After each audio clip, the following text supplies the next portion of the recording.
Hey, everybody, welcome back to Wall Street with the professor. Fantasy week one, we're looking at sells for the season. Who did you draft that you're already looking to get rid of?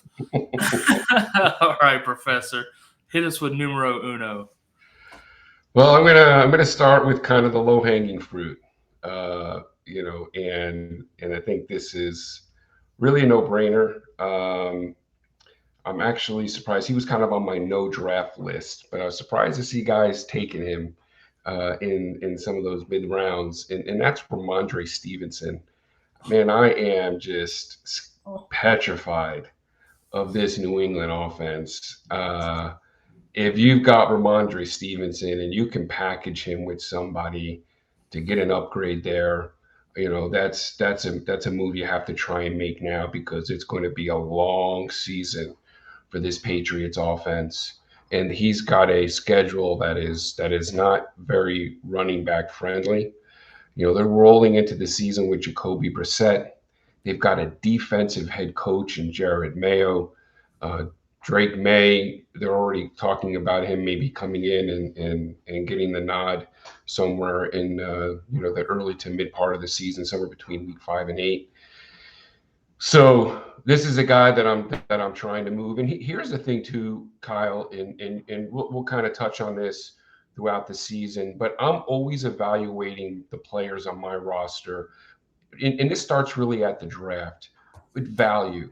You want guys that when you draft them, they're going to provide you with value. They're going to give you upside and potentially more than where you get them.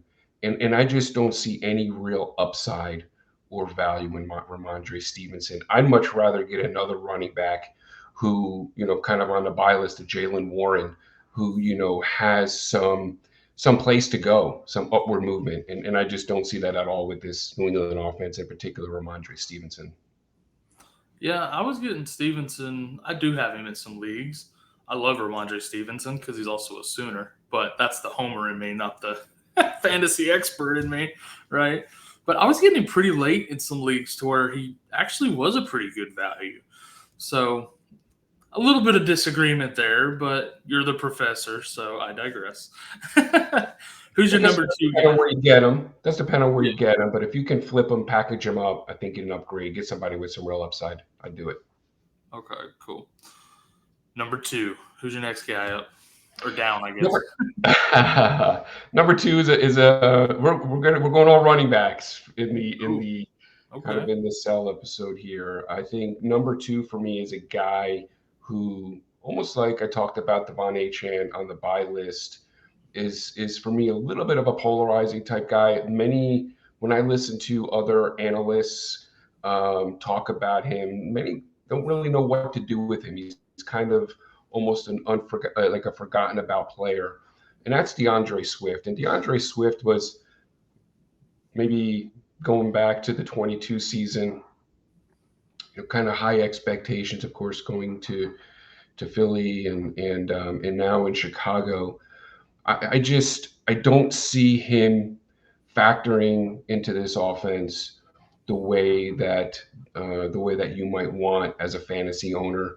This offense is built around Caleb and those receivers. Caleb, by the way, has a top five schedule for fantasy quarterbacks. They're going to throw the ball a ton. Caleb is going to also give you some of those rushing yards.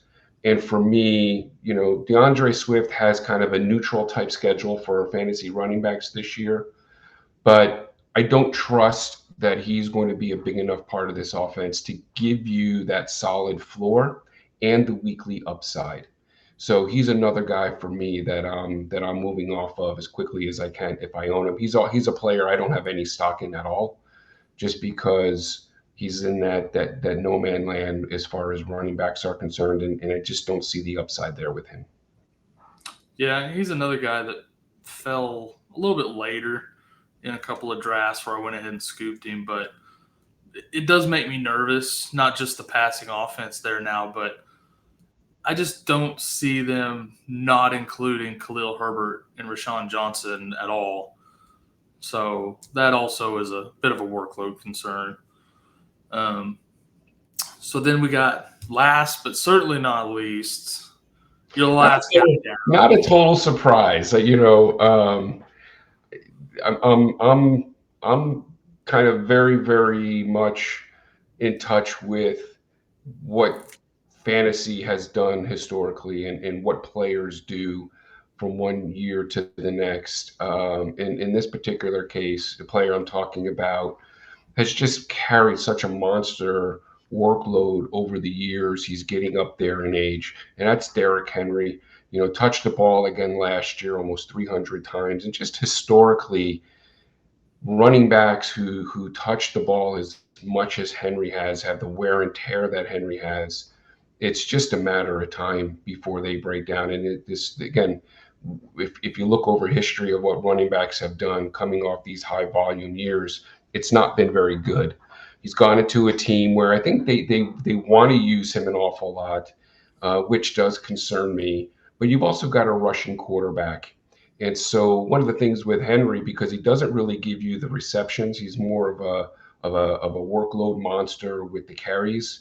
Um, I'm not very confident that we're going to see him produce anything higher than what he did last year. Last year he finished in PPR as the RB8, and I just don't trust he's going to break the top 10 this year. I think he poses an injury risk all season long, and this is a guy whose schedule does get increasingly difficult as the season progresses for fantasy running backs.